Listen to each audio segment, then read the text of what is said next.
हो गया था अलौली प्रखंड में, अलौली प्रखंड के अंतर्गत, और अभी तक वह पूरा नहीं हुआ है।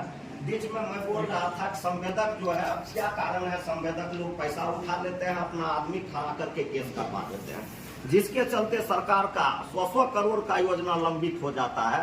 इसलिए ऐसे ऐसे लोग पर भी चिन्हित करके इसके ऊपर भी कार्रवाई किया जाए। संवेदक काम नहीं करता है और ऊपर से अपना आदमी खड़ा करके केस भी करवा देता है विभाग में, यह भी देखने की जरूरत है। उसके बाद सबसे ज्यादा हम लोगों का दलित महादलित का आबादी खगड़िया जिला में, खगड़िया जिला में अलौली प्रखंड में है। कहीं आप पर्चा देते हैं 100, कहीं 200, कहीं 300।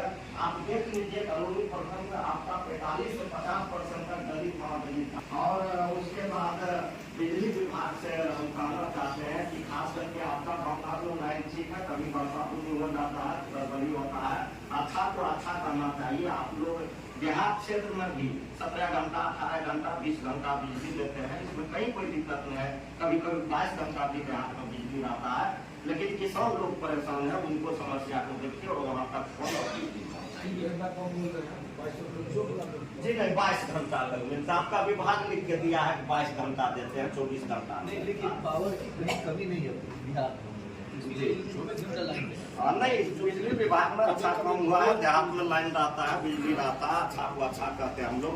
और उसके बाद जो है से खाद आपूर्ति विभाग से हमने कई बेर माननीय मंत्री जी को पिछले बैठक में भी हमने कहा था, और आदरणीय डीएम साहब से भी हम आग्रह करना चाहते हैं कि एक बार आप अपने स्तर से अलौली ब्लॉक का खाद का जो आपका गुदाम है उनको जांच कर लीजिए। पूरा सारा गला हुआ चावल उसी में रहता है, कीड़ा होते रहता है, और एक भी बोरा सिलाई में रहता है। और डीलर जब कम जनता खेल देता है तो डीलर बदनाम होता है, आप लोग डीलर के ऊपर कार्रवाई कर देते हैं। गुदाम मैनेजर पर कार्रवाई होगा, एमओ पर कब कार्रवाई होगा? जो लोग पहले गड़बड़ करता है उस पर कार्रवाई होना चाहिए, डीलर तो बाद में गड़बड़ करता है। इसलिए गोदाम आप जांच कीजिए और देखिए कि क्या स्थिति है। इसमें एक ही कहना चाह रहे थे, जो विभाग का भी निर्देश है और हम लोग इसको फॉलो कराएंगे। जैसे कम अनाज गोडाउन से आया डीलर के पास, तो इसमें जो SOP बनाया विभाग ने उसमें स्पष्ट है कि डीलर को वो अनाज एक्सेप्ट नहीं कर सकते। ठीक है, एक बोरा उसने जांच किया और कम पाया गया तो बाकी ट्रैक्टर वहाँ लगा रहेगा। अगर जबरदस्ती उतार के चला जाए तभी उसको अपने अंदर हम बता देंगे। इसके बाद उसको फोन करना है AGM और SDO को फोन करना है। AGM और MO, मतलब MO हो गया हवलदार, इन तीनों लोगों के सामने उसका वेरिफिकेशन करना है और उसको AGM पे कार्रवाई करना है। ये एविडेंस बनेगा तभी हम लोग AGM पे कार्रवाई। दूसरा कार्रवाई तब कर सकते हैं जब गोडाउन का हम इंस्पेक्शन कराते हैं और वहाँ पे कम अनाज पाया जाता है। तो ये मेरा रिक्वेस्ट होगा आप सभी लोगों के माध्यम से कि जब ऐसी बात होती है तो वो अनाज PDF डीलर एक्सेप्ट नहीं करें, उसको वहाँ रखें और तुरंत SDO को फोन करें, SDO को बताएं और कंसर्न AGM को बताएं, और AGM MO उसको कंबाइन सत्यापित करके जितना अनाज कम पाया जाता है उसकी सूची बना के और उसको रिपोर्ट करें, ताकि हम लोग उसमें AGM को डालें। ये होता क्या है कि PDS वाले उसको रख लेते हैं और उनको कम अनाज मिलता है, फिर फाइनली पब्लिक को कम अनाज मिलता है। तो इसको छुपाना नहीं है, इसको पब्लिक को मिलाना है, तभी हम AGM पे करते हैं।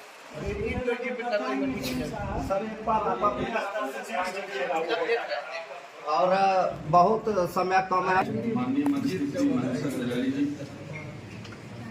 और फिर जमीन कट जा रहा है और लोगों का घर बह जाता है, विस्थापित होते जा रहे हैं। तो क्या परमानेंट सॉल्यूशन आप कुछ कर रहे हैं कि नहीं? कि अगर इस बार कटेगा तो बांध टूट कट जाएगा, आपका जान जाइए। सर जो रीच है सर, डीएम सर भी वहाँ पर इंस्पेक्शन कर चुके हैं, हमने वहाँ पर कटाव निधि कार्य कराया है सर, 400 मीटर का पूरी तरह से सुरक्षित है। वर्तमान में कहीं वहाँ कटाव हो भी नहीं रहा है, और कुछ कटाव होता है तो हम लोग उसको बाढ़ से बस से NOC नहीं ले पाए हैं ना, आप RWD से NOC ले पाए हैं। अभी इरिगेशन के भी लोग यहाँ पे RWD के कौन है हमारे? RWD का भी नहीं मिला, RWD से मिलना है। हाँ, अभी ये जब तक नहीं होगा वो काम ही नहीं शुरू होगा। ये 2 महीना से टेंडर होकर पड़ा हुआ है।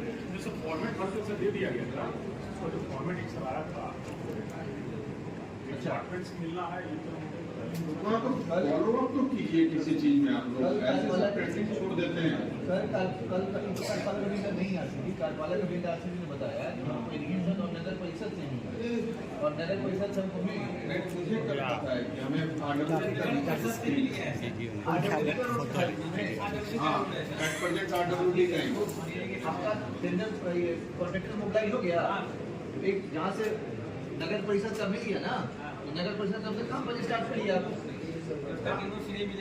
अरे नगर परिषद से मिल गया ना जी, आपका मान लीजिए 10 किलोमीटर रोड होगा, 3 किलोमीटर नगर परिषद का होगा, 3 किलोमीटर, हाँ 500 मीटर मान लीजिए नगर परिषद का होगा, 1.5 किलोमीटर इरिगेशन का होगा, 1 किलोमीटर मान लीजिए इनका होगा। तो जिसमें आपको एनओसी प्राप्त हो गया, काम प्रारंभ करिए और बाकी एनओसी मिलेगा। क्या एग्रीमेंट नहीं होगा?